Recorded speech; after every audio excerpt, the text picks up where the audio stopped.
Venus nombreux de tous les quatre coins de la capitale, sous le soleil ardent, pour accompagner leur président, le député national, Franck Diongo, à la Cour de cassation, avec l'espoir de rentrer avec lui ensemble.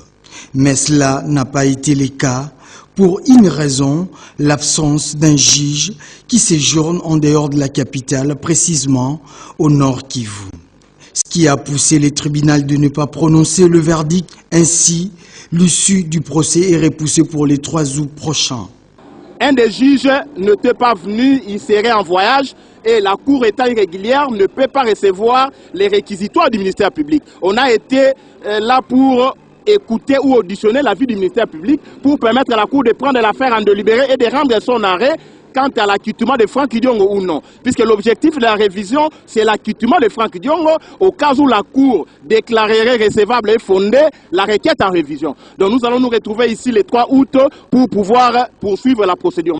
À en croire les cadres du MLP, Franck Diongo ne peut pas être exclu du vote pour des raisons purement politiques. Certes, la justice doit se prononcer en sa faveur pour répondre aux aspirations du peuple qui veut les voir postuler à la députation nationale. Et nous croyons avec le Dieu Tout-Puissant et nous savons tout ce que nos amis sont en train de préparer, mais avec le Dieu Tout-Puissant, Franck Diongo sera libéré.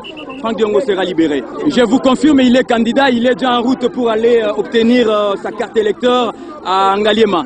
Retenez que le président Franck Diongo est l'un des rares acteurs politiques de la République démocratique du Congo qui est resté constant dans sa lutte contre la violation des règles démocratiques du régime en place.